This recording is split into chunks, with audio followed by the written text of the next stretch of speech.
And we're live, okay. Welcome, everyone. My name is Beatriz Seixas, and it is a pleasure to be here in the name of JARB, the Federal University of Santa Catarina's Commercial Arbitration Team and Study Group. Today, we're hosting the fourth event of the series of webinars that we are promoting alongside the Brazilian Chamber, Câmara de Mediação e Arbitragem ACIF, the CMAA, and Mosman Horn and Associates. In this event, we're going to be discussing the taking of evidence in international arbitration, third parties, and legal privilege. But before we start, I would like to take a moment to do the housekeeping.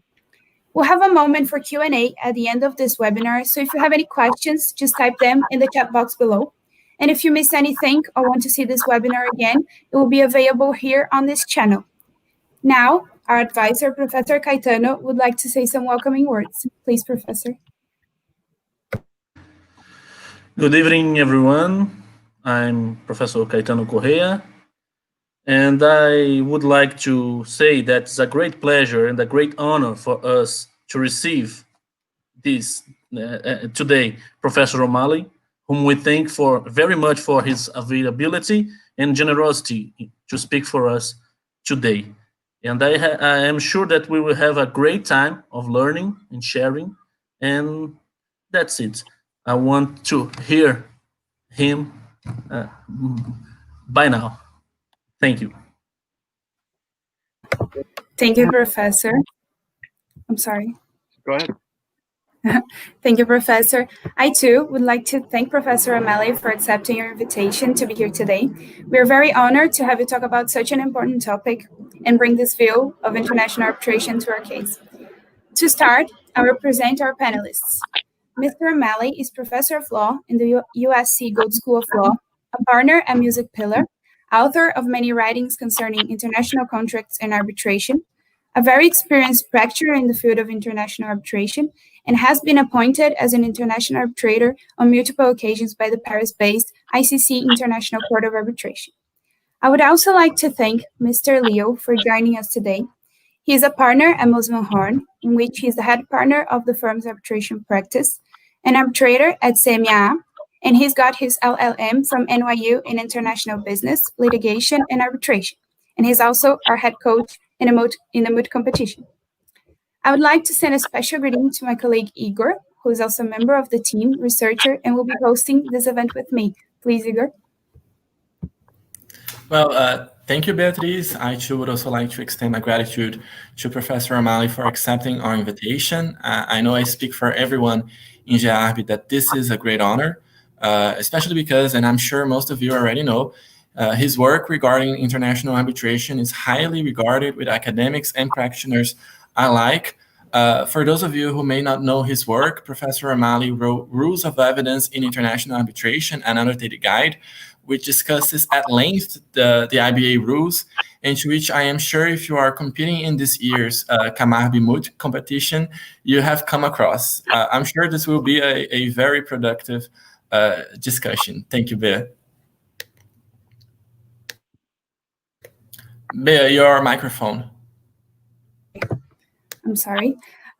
Last of all, I would like to thank everyone watching. It is always very nice to be able to promote this type of event and have so many great exchanges in the arbitration field. So without further ado, Professor Nathan, you have the floor.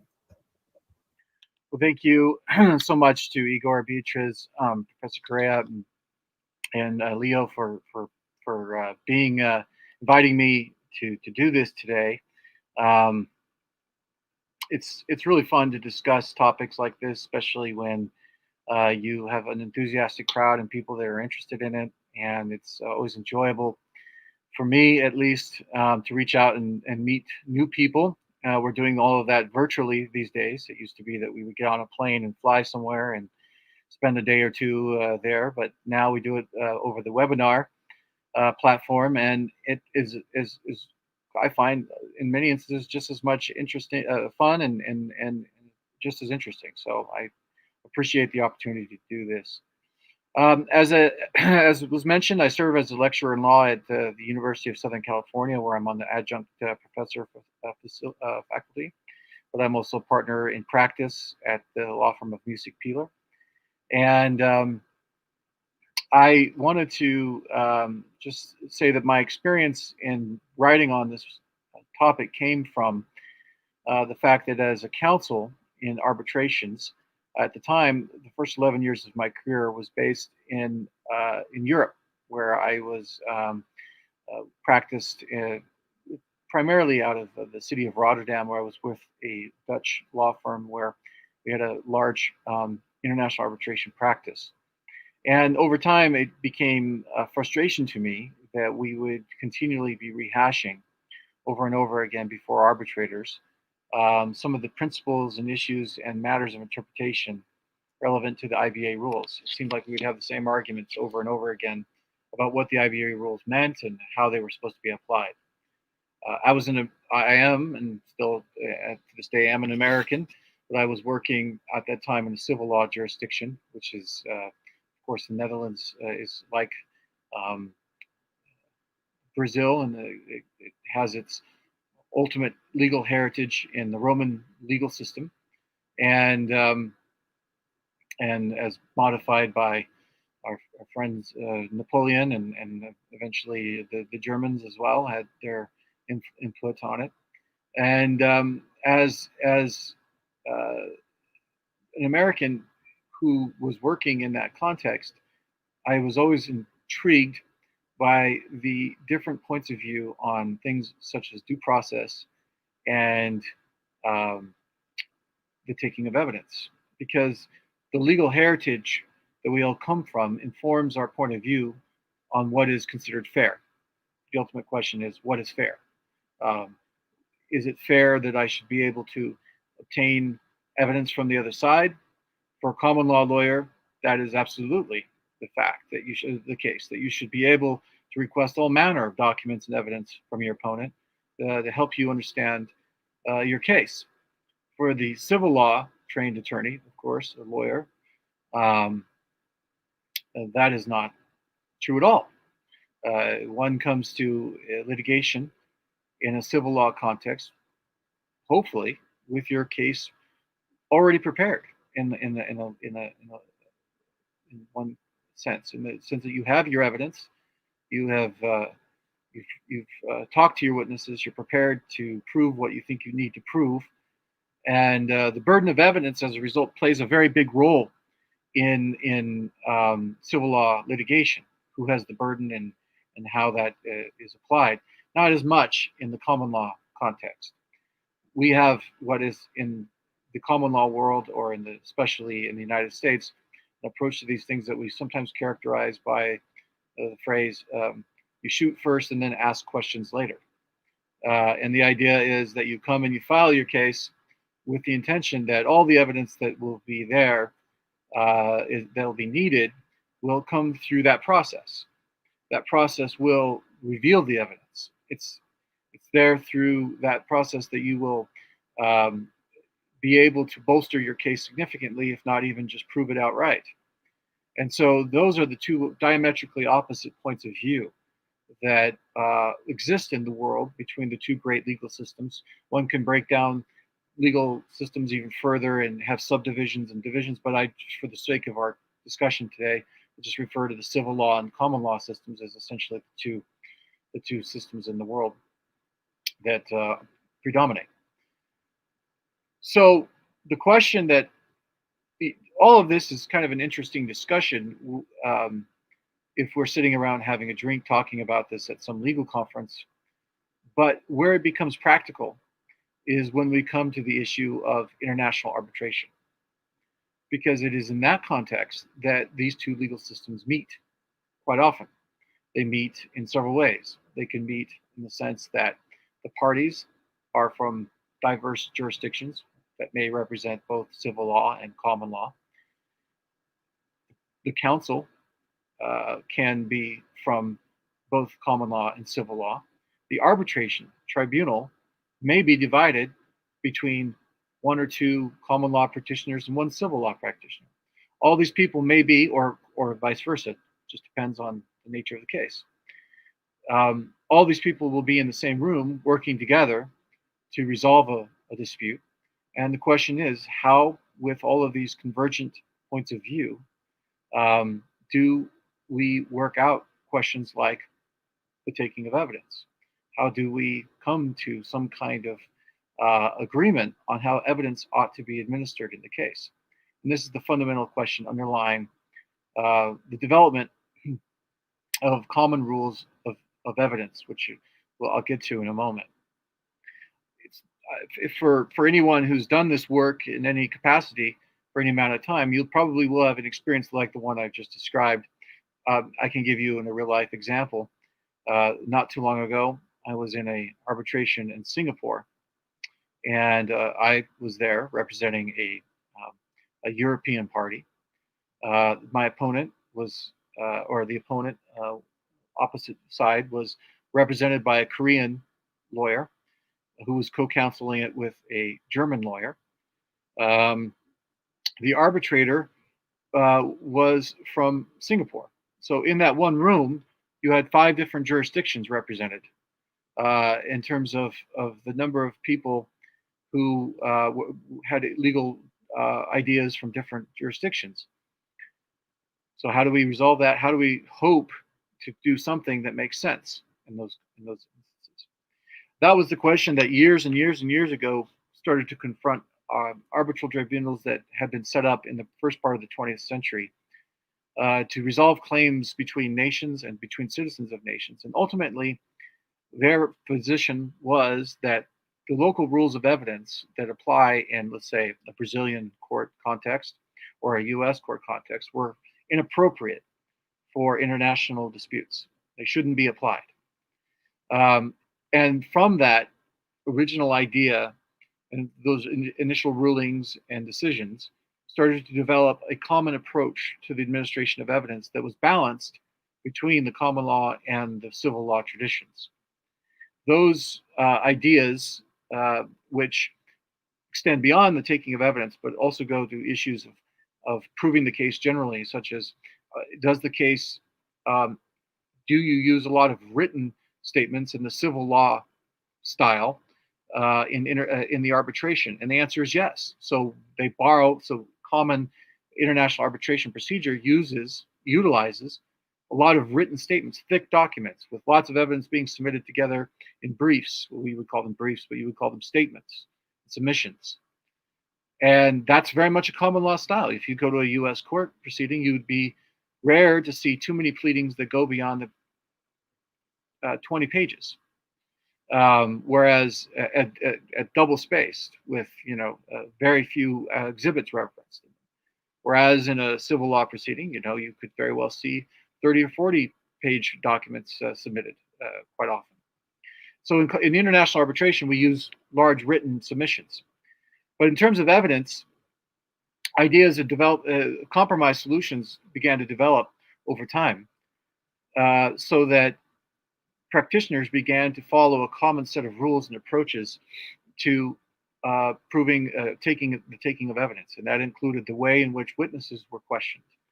It was accepted in international arbitration that witnesses should be questioned by opposing counsel in a cross-examination style.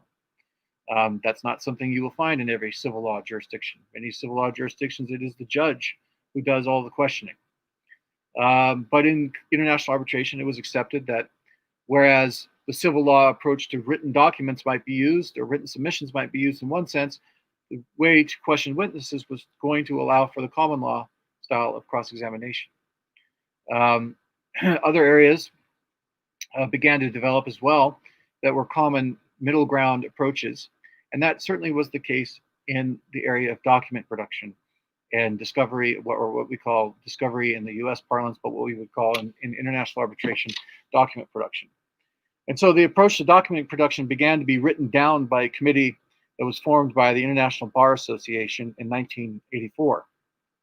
And in 1984, they formed the first set of rules to govern the taking of evidence, and they were called supplementary rules. And they were the first iteration of the IBA rules on the taking of evidence. And those rules didn't work out so well because, quite frankly, they were far too much to the civil law style. And so in 1999, the committee reconvened again once more to rewrite the rules that would be used, called the IBA rules on the taking of evidence. And what their approach was to it then, and it's still reflected very much in the way that the rules have developed since, is to not come up with new ideas. Now, it wasn't a group of people such as all of us sitting in a room together, maybe, and coming up with some really wonderful ideas about how things ought to be done. But in fact, what they did was they looked at what was already being done, what was already taking place.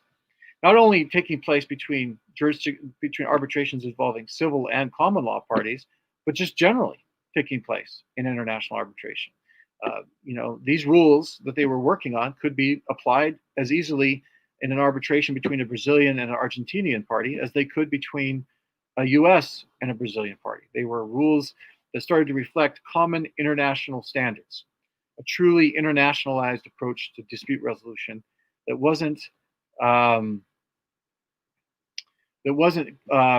oriented towards one jurisdiction or the other.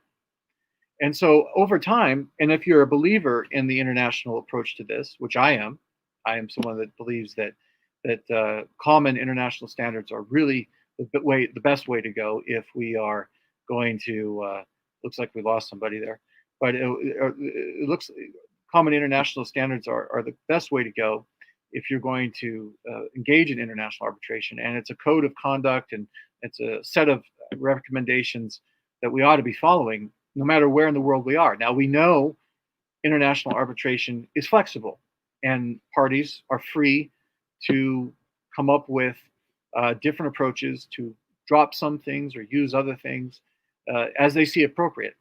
And we certainly know that when you go to different parts of the world, there is a different flavor at times to the way in which proceedings are conducted. I'll give you an example. One experience I had was that it's a small difference, but in arbitrations that I've been involved in, seated in Asian jurisdictions, quite often it is the case that when you are going to give an opening statement before a hearing, you send your PowerPoint slides to the other party. That's just a tradition that's developed in that part of the world, and it's the way things are done. That would not be something you would do in the US or in the North American context. That would never be anything you would ever even think of doing. So you can see that there's different flavors as the regions of the world are played the seat for the arbitration. But the fundamental ideas and concepts and what's to be expected, the hope is, and many times it is the outcome, that the procedure and the taking of evidence follows a certain pattern. And we can generally anticipate what that pattern would be. And I argue that is a very good thing, because if you work with clients, you know that predictability, to the extent that you can ever have predictability, but the ability to give some forecast to your clients about what is going to take place is a positive thing for both counsel and the client to be able to understand what's happening. So that's my background to it. So the 1999 rules were developed. Then over time, in 2010, another committee was convened of the International Bar Association once more to refine the 1999 rules and to again take note of what was happening in practice and incorporate them into the rules themselves. And that committee produced the current version of the IBA rules of evidence, which are now in use. So that is, and that is in fact the version of the rules which my book was based on. Now, my understanding is that there is some revision again happening and taking place, so we may see some changes fairly soon in this area. Let me address now a couple of things that you asked me to look at relative to your problem that is being circulated for the moot that is in Brazil. The first question that you wanted me to look at a bit was the question of the taking of evidence from third parties. If in an arbitration where the IBA rules are being applied, the arbitral tribunal, and again, this is an area where the IBA rules just reflect practice. They just reflect the realities of the legal structure of an arbitration. The reality is they have two approaches to getting evidence from a non-party. The first approach would be to go to a court in another jurisdiction where that other non-party is and convince that court that they should order that party to turn over evidence for you to use in this other arbitration. And that is reflected in Articles 3.9 and 310 of the IBA Rules of Evidence. And there's a procedure there that needs to be applied for that.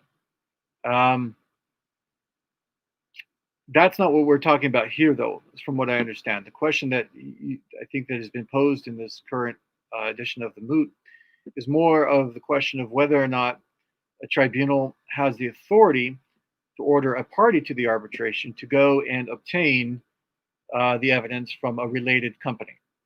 So the question here, the idea would be, look, party respondent or claimant is part of a group of companies. That group of companies has a subsidiary or which is sometimes referred to as sister company in another jurisdiction in the United States in this instance. And they should go and obtain the evidence from that sister company and bring it in for turning over in this arbitration. And so the question there really isn't so much of one of going and obtaining help from a court in another jurisdiction, so much as it is convincing the arbitral tribunal that the evidence is both meeting the standards of Article 3.3, which is narrowly defined, specifically described, relevant to the case and material to its outcome. But then the key point for you being that this party has, or the party you're requesting that evidence from has possession, custody, or control over this evidence. Now, the approach to this can be one of there are two approaches that often are taken to this issue. And one can be highly formalistic, which is to say that we're going to treat everyone, in this case, everybody, as using the entity theory, which is to say that every company is separate and we cannot be asked to go and do something in regard to a separate company. The common shareholdership, the common ownership between us notwithstanding, we can't be asked to go and obtain evidence from a company that's not present in this case.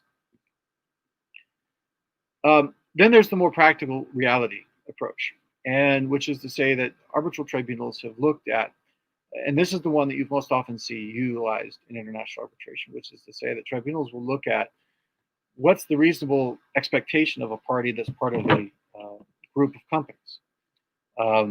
And the question is, control doesn't necessarily run along the lines strictly of corporate hierarchy or corporate tree.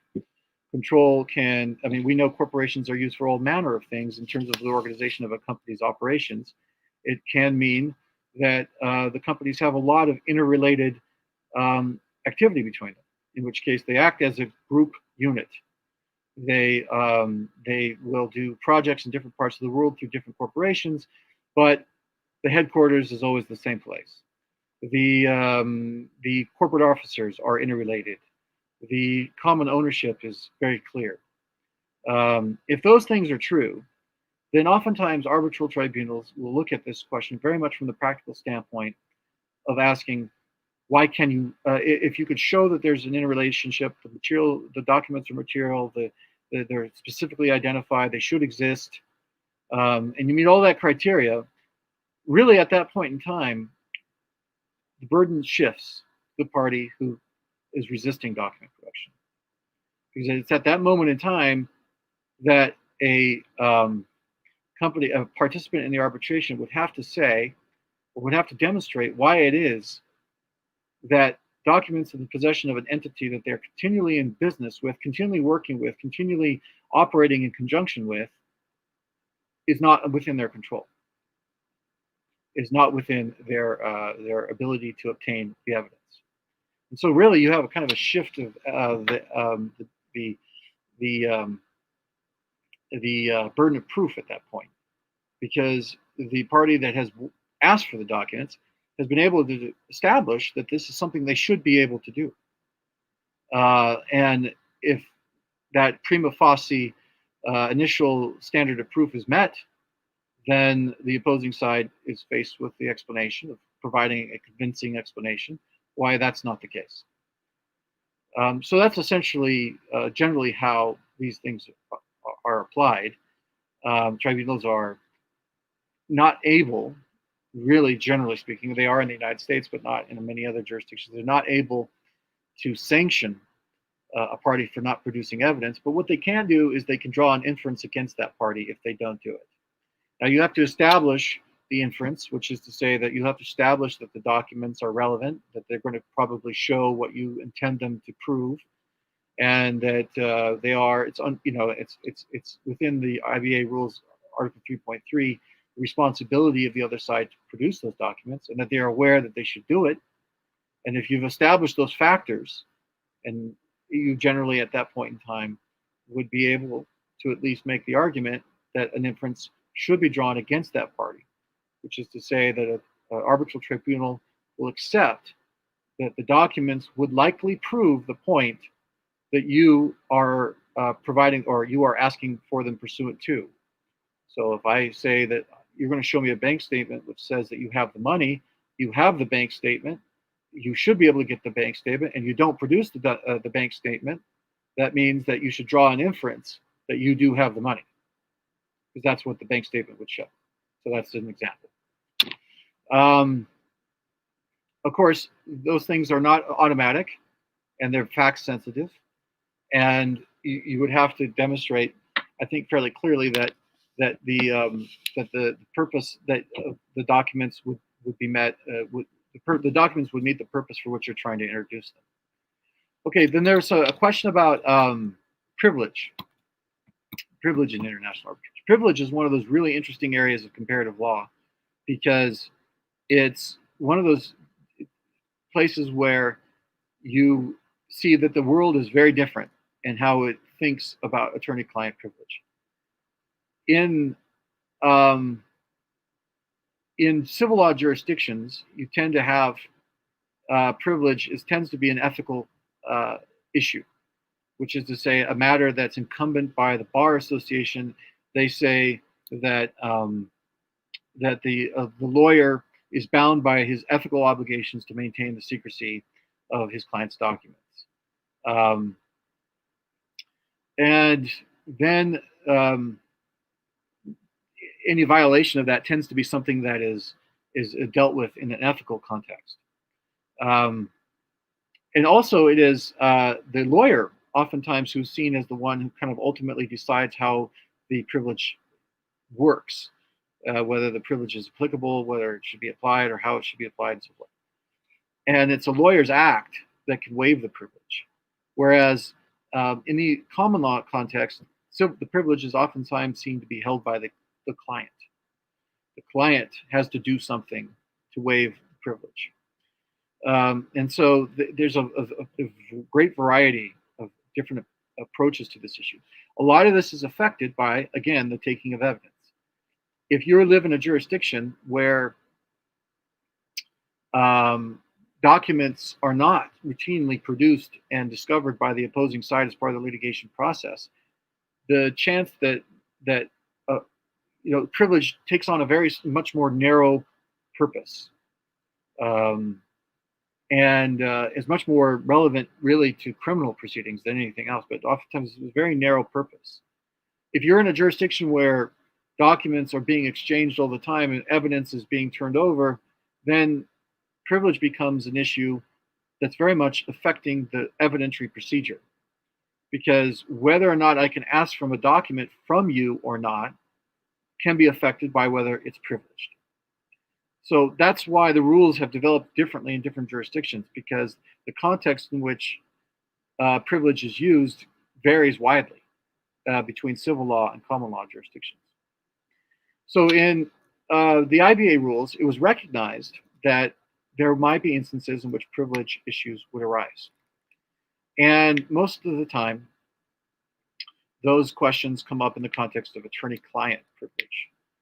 Does an attorney have the right to keep the documents that he created or was communicated with concerning, or anything along those lines touching an attorney? Do those issues, does that mean that the document is now confidential and cannot be turned over to the other side if they ask for it? And so the IBA rules in Article 9.2b provide that privilege in whatever form it's used within your home jurisdiction, whether it be ethical rule, whether it be procedural rule, or be substantive law, it doesn't matter. It can be applied in international arbitration as a basis to reject the discovery or disclosure of documents. You can plead whatever ground you like in terms of privilege, so long as it's a recognized privilege somewhere that you should not turn over those documents. The sticky question becomes, how then do we know which privilege applies? If we're talking about the American documents, we're talking about Brazilian documents, are we talking about documents in France? What version of privilege as between those three jurisdictions should we apply? And that becomes very hard to sort of analyze. And that's where it gets very tricky. Quite often times, the factors that people will look at, the arbitrators will look at, are contained in Article 9.3 of the IBA rules. And they refer to different issues there that arbitral tribunals will consider in terms of the type of privilege that can be applied. But once you look at that, you have to further look at the facts and figure out what facts are most important for telling us the privilege. This can get very complicated because you can see documents in globally operating companies being sent all around the world between email and everything else, between legal counsel working outside of their normal jurisdiction and so forth and so forth. So there's factors that are generally looked at for establishing this. And they can be the factor of who was the creator of the document. If the creator of the document was an American attorney, should we apply American privileges to this document? But what if he was working in France? He didn't expect American privilege to apply when he's working in France, did he? And so maybe it's the place of the creation as opposed to who created it. These are all questions that can come into influence this issue. Finally, the question that comes up oftentimes in arbitration, international arbitration, is if we have two privileges that can apply, Brazil on the one hand, turn the slide a little bit more, Brazil on the one hand and American on the other, which one is the one that we should apply? And the general rule, the consensus rule that has come to be developed in international arbitration is that the rule that gives the broadest protection is the one that should be applied to all documents within the arbitration. So that would be, and most often, that is going to be a common law rule of privilege, because common law rules tend to be quite broad in protecting the privileges of the parties created or connected to the document. So that's kind of the summation of that issue, and it's a thumbnail sketch, as we say, but hopefully gives you an idea of how that works. So with that, I can turn it back over. We can discuss some other topics, but I think you want to talk about your topic. Well, thank you so much, Professor O'Malley. That was really insightful.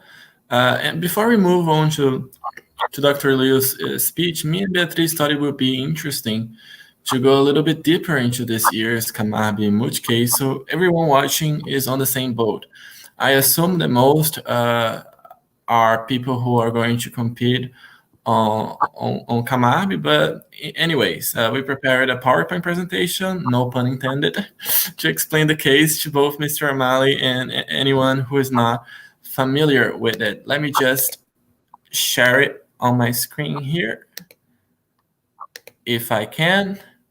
If I cannot, that would be a bit embarrassing. Nothing that some quick technical issues, just to make things more fun. Anyway, I feel like I can't because I let it ready here. Okay, no problem. I can explain it without the presentation. Well, so first of all, CAMARB is the largest moot competition in Latin America. It attracts hundreds of students every year, and every year there is a different moot case, right, of commercial arbitration, and this year is no different, with the exception that it's going to be online because of the pandemic. So what happens is both claimant and respondent are Brazilian companies. Né? Claimant's name is Saga, and it is controlled by a parent company named Albafica, which is based in the US. Saga wanted to expand its market share and buy the target company named Camus, also Brazilian, which was fully owned by the respondent, Bacamazo. So the controversy that is interesting to us right now goes as follows. An intern at Bacamazo heard a rumor from a friend in an informal conversation that Camus may have been under investigation by CADE. So, Mr. O'Malley, CADE is sort of like your Federal Trade Commission, in which it investigates, antitrust laws and infringement on those sort of grounds, right? So this intern talked to his cousin, which happens to be one of Saga's lawyers overseeing the SPA, right? He didn't know his cousin worked for Saga. Saga then asked said lawyer to produce a PowerPoint presentation to Albafica, the parent company, so he could analyze what impacts may an antitrust investigation have on Albafica.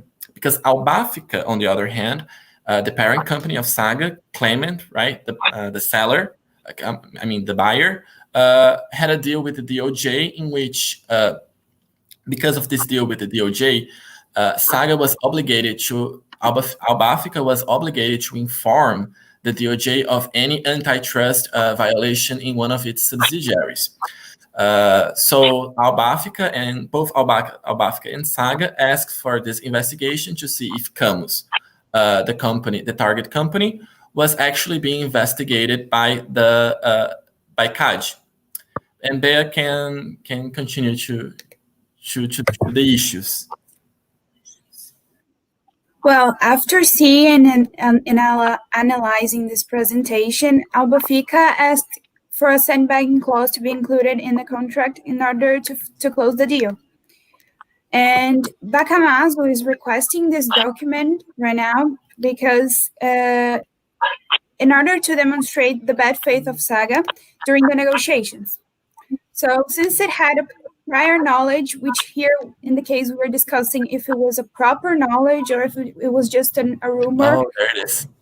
And I guess we have the presentation. So just to give a brief introduction, Igor, I guess you can show. Yeah, sure. So here's the scheme, right? Where we have Albafica, the parent company, Saga, the buyer, Camus, the subsidiary, and Bacamazo, the respondent. Yes, and the target company. So here's the timeline, right? The intern heard a rumor from a friend and asked his cousin about it. Said cousin was Saga's lawyer, but we didn't know that at the time. Mrs. Pesico told Saga about the ongoing investigation. Saga told Albafica about it. Albafica and Saga asked their lawyers. Here, Mr. O'Malley, is where comes the issue of privilege comes, because one of the lawyers was an American lawyer, right, who also participated in producing this document. And the other lawyer was Mrs. Pesico, which was a Brazilian lawyer, right? After seeing the PowerPoint, Albafica asked the inclusion of a sandbagging clause. And Bea, you please continue. Yeah, and then after seeing this presentation, the sandbagging was included. And Bacamazo is now requesting this document in order to demonstrate the bad faith of Saga during the negotiations, because it had put a clause there. And here what we discussed too is if this prior knowledge that it's the prior knowledge here was a proper knowledge or were just a rumor, because the information was gotten was from a cousin, and anyway, it wasn't really a certain information. And here we have to discuss, the case brings to us some issues about this. And the first issue is if the arbitral tribunal has jurisdiction to determine the production of evidence, and if so, should it determine it considering the legal privilege rules that may apply to the case? And the second issue is if the tribunal determines the production of the evidence and Saga refuses to do it, could the tribunal draw an adverse inference to determine the bad faith of claimant during the negotiation of the M&A operation? All right. That was pretty much the case regarding jurisdiction, of course. And I feel like it goes exactly to what you just said, Mr. O'Malley, right? The aspects of control of asserting whether we can say that Saga could reasonably request the document from Albafica, right? Or whether if Saga does not provide the document, if the arbitral tribunal should draw an adverse inference from that fact.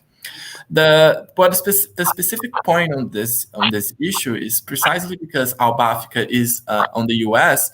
There is a whole discussion in the arbitral tribunal in Brazil of whether it even has jurisdiction over this document, because if said document is indeed with a third party which is based in the U.S., how could it get that document, right? But I feel like now would be a good time for Dr. Leo to give his insights as well, so we could hear from more of a Brazilian side of the discussion and how he believes we should address this topic.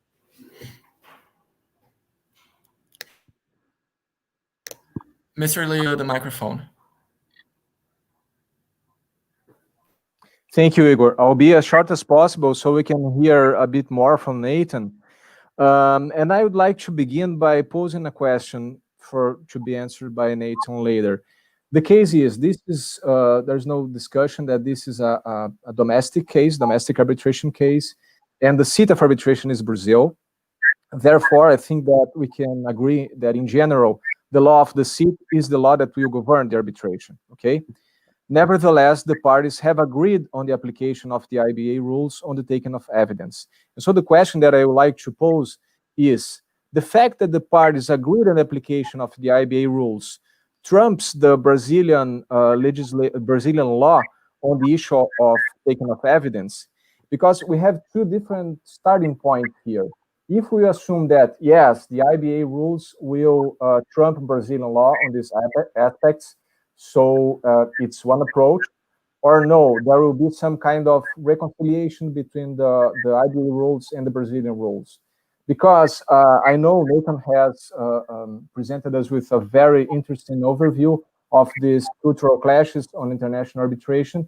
I know he is a lawyer trained in Europe, so he's very familiar with the civil law system. But I would like to highlight very briefly the main provisions on the Brazilian law regarding taking of evidence, regarding what can be compared with discovery. So our Federal Rules of Civil Procedure, Rule 400 of Brazilian rules, says that a party may refuse to turn over documents to the other party. It has the power to say, no, I will not share anything with you, unless three situations. The requesting party the requested party has a legal obligation to disclose, the document was produced by both parties, or the requested party has mentioned the document in the proceedings, throughout the proceedings. If we don't have these three exceptions, the party is simply not obliged to turn over the documents to the other party. And in addition to that, according to the Rule 34.7 of the Brazilian law governing lawyers, which is a federal law, Nathan, it is not a law provided by made by the Bar Association. It's a federal law. It says that you act in ethical breach if you disclose any issue regarding covered by attorney-client privilege. So it's a very broad interpretation. And we also have provisions on our ethical codes. So if you disclose, you're not only is going against our approach for production of evidence, but you're also incurring in malpractice, okay? So if we use this starting point, I would say that privilege here is not relevant, because privilege is an exception to discovery. So in the US system, for example, if you have a discovery system on a discovery approach to arbitration, the only exception, you have few exceptions to use, and one of them is the privilege. So before discussing privilege here, and I also have a question later for Nathan specifically for privilege. I would like to pose this very basic question. If we have an arbitration seated in a civil law country, like is the case for the CAMARB, and parties agreed on the use of the IBA rules on taking of evidence, does we automatically infer that we will have discovery? Does the IBA rules must be interpreted this way? Or no, we must reach a consensus, or no, on the other side, the law of the seat will prevail over the IBA guidelines. So I would like to hear you, Nathan, this issue, and later I would like to pose another one or two questions. Thank you. Okay, let me just take first point.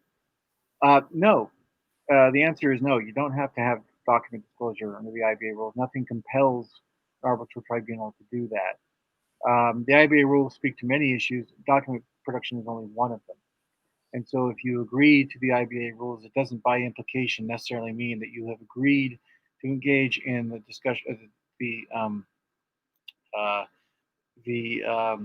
disclosure of evidence adverse to your case.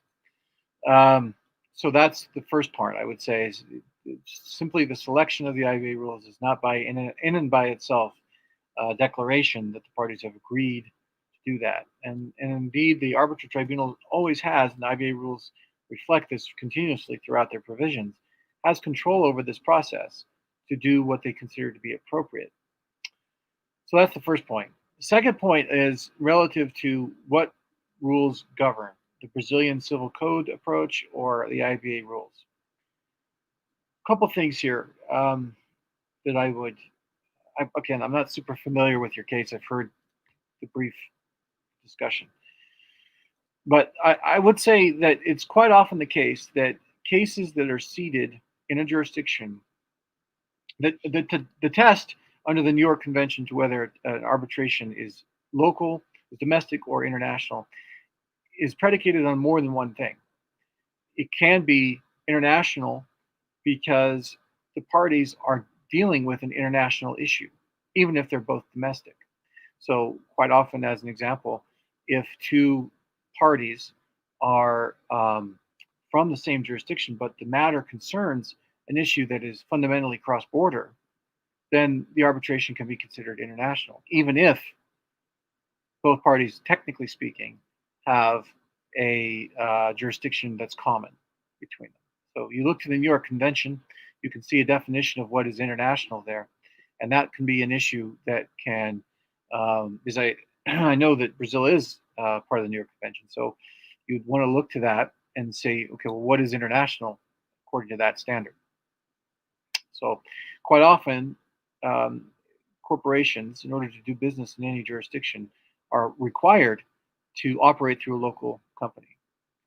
But if an entirely American company is incorporated only via a shell company or an operating company or through a limited presence in Brazil, but in every other respect, the issue deals with a transaction that involves an American group of companies, you have potentially an argument there that this, irrespective of the technical background of each company, is actually an international arbitration. So that's one thing that's important. The second thing that I guess I would look at with regard to this question is, typically speaking, and there's a lot of case law on this, the law of civil procedure as applied in a court is not going to bear upon an arbitration per se. And the reason for that is, if you wanted a court's local procedural law, then you would have gone to a local court. You asked for an arbitration. And by asking for the IBA rules, you gave a pretty clear indication of the type of arbitration you wanted to conduct. It doesn't mean you have to do document disclosure. It's appropriate. If the tribunal thinks it's appropriate, then they can apply Article 3 and do that. But the question is, in most arbitration rules, and I don't know the rules that this arbitration is supposed to be under, but most arbitration rules will say that the arbitral tribunal has wide discretion to determine how the procedure will develop and the taking of evidence. And if the parties have indicated it to the tribunal that the IBA rules should apply, then the tribunal should look to international standards for how they would approach this. And that's to my mind, a pretty strong argument against borrowing from local procedural law, because again, the parties have indicated that's not what they're looking for. And the tribunal should try to fulfill the mandate of the clause that's under which they're constituted. So you have a couple of arguments there for why I think Brazilian civil procedure law would not and should not be applied in this case. So there's questions there. Now, about privilege. Privilege is a tough one in a case where parties try to plead that to violate privilege is going to be maybe lead to criminal sanctions or ethical violations or something like that. That to me sort of presupposes a question that is really being asked. And the first question that ought to be asked is, well, wait, what's the scope of the privileges that we're talking about here? If Brazilian privilege law regard these documents as being confidential and attorney-client, then if so, that you have to take that into account. And would U.S. privilege, attorney-client privilege, even apply? That's a question I don't have the answer to for you, but you should look at the factors that I discussed earlier, which is, well, who made the presentation, where was it made, what purpose was it made for, and if a simple test sometimes is, if I was making a statement to people that included some that would be entitled to a privilege and others that would not, then I think privilege does not apply, because I've obviously made it to more than one person. So whether or not Brazilian privileges law or confident attorney-client communications law is going to be violated or not kind of is the second question. The first question is, where does this even fit in the context between those two? So I would start with that. And then if you have a position where you think clearly Brazilian privilege would apply, then you would want to see what American or the other competing potential privilege that might apply would say. If both agree that this is privileged information, then you have no more of an argument. Done. It's over with. But if you have a competition between those two things, then I think a tribunal is faced with looking at several factors, and one of them would have to be the mandatory nature of issues you just described. But I have to say, it's the same for Americans as well. You cannot reveal privileged information. But that being said, American courts, and I don't know, obviously, Brazilian law on this, but American courts give great deference to arbitrators and their decisions on evidence. They tend to say, you chose for arbitration, you have to live with what the arbitrators decide. And that's, most jurisdictions follow that approach. And they will say, if the arbitrators took a look at this question and they said the privilege was not implicated by this document, you have to live by that. Yeah, Nathan, just a little observation. Actually, I forgot to mention that, of course, to deal with federal rules of civil procedure on arbitration is a no-go here, as always international arbitration. But I highlighted because it reflects our legal culture. Okay, even though it doesn't apply the federal rules of civil procedure, it is our legal custom, and it's how the mindset of a Brazilian arbitrator works. Okay. Thank you so much. Absolutely, and the predominant question in these instances is more often, what is the expectation of the parties under their agreement? That's the most relevant issue. Now, if everybody in the room agrees, we all want to do it a certain way, that's what will happen. But if there is a contention about this, the inquiry from the arbitrators typically has to be, well, if I look at the agreement to arbitrate, what was the intention of the parties here? And that's what they look to do.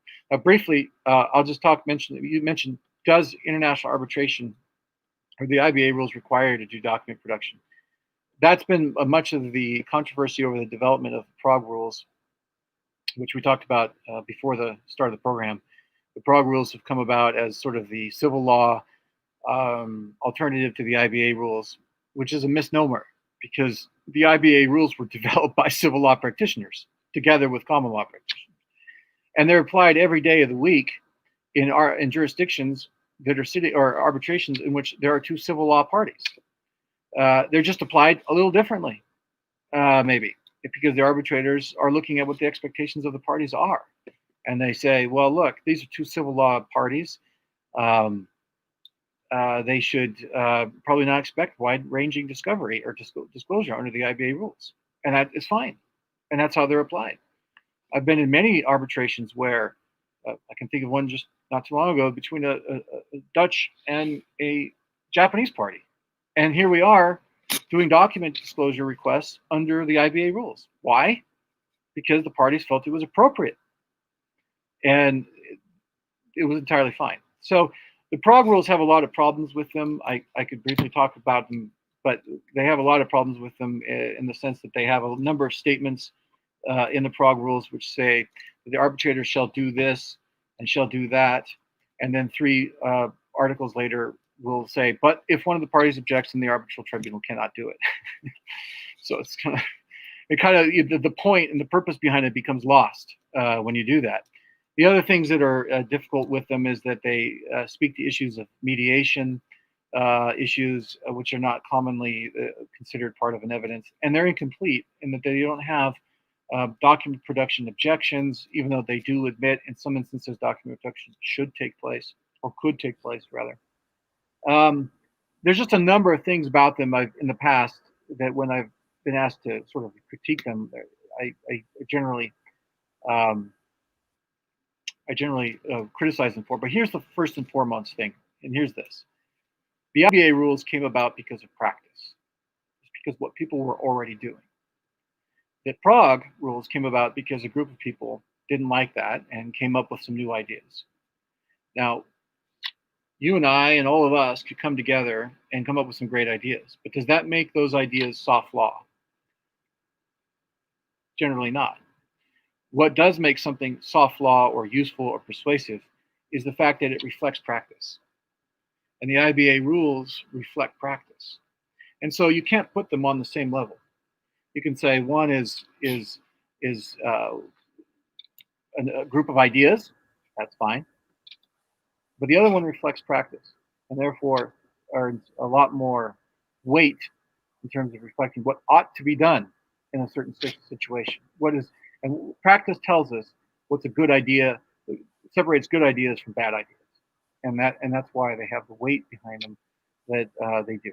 So I probably diverted too far for you, but I just wanted to raise it. I totally agree with you, Nathan. The IBA rules are the reality transposed into law, and the Prague rules is a law trying to change the reality. Yeah, right. Yeah. Absolutely.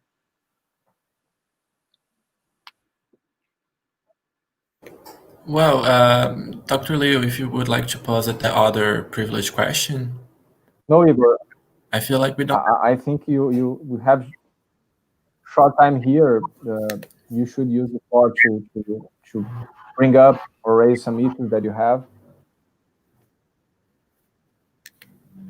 Sure. I feel like we are already reaching our limit. So I'm just going to do one little tiny question that I was really curious for the past few weeks. I really wanted to ask you, Mr. O'Malley. It regards Section 1782 of Title 28 of the U.S. Code.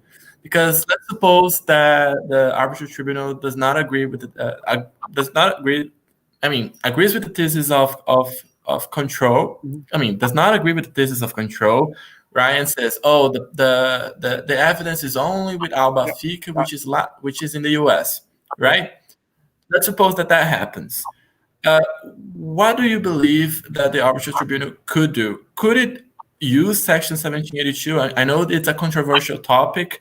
I know the Ninth Circuit has been. The California, there are some district courts that have been deciding that foreign tribunals private tribunals are foreign tribunals pursuant to Section 1782. What is your opinion? Do you believe that the Supreme Court should decide on this topic?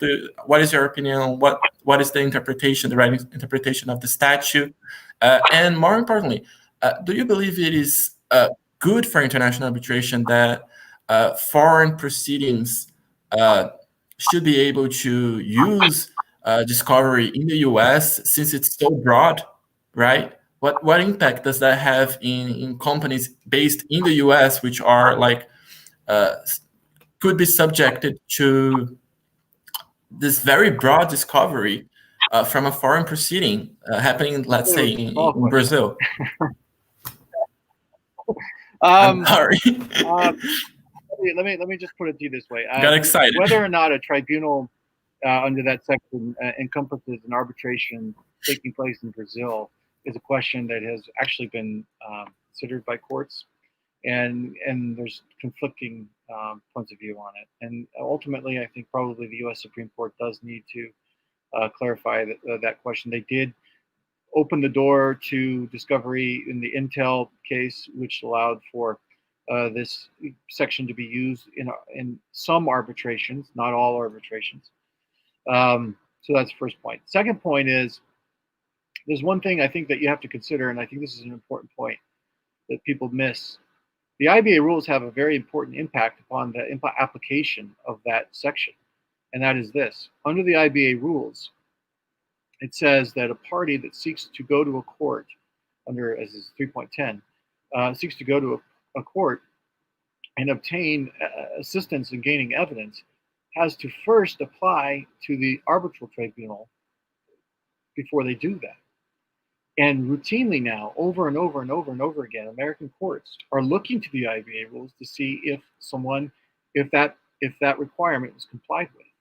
So in your example, if the tribunal doesn't believe that the evidence is relevant or doesn't believe it's appropriate, a party can't go to an American court and obtain assistance to gain that evidence if the tribunal itself has not already approved that application. And that is the more recent development of the case law in this area relative to the IBA rules. And the reason the courts have emphasized this point in Article 3.10 of the IBA rules is because they ultimately want the tribunal to be the one that controls the evidentiary taking process, even if it's involving another court or involving a court to make it happen, to effect it. So not every court is doing this, but many courts are now looking to the IBA rules to see, has the tribunal agreed and approved this application that's being brought to us?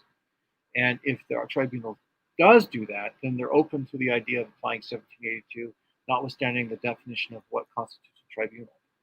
But if the arbitrators have not done that, then the vast majority of cases indicates that an American court will say, I'm not going to approve this if the tribunal is not open to receiving this document or these documents.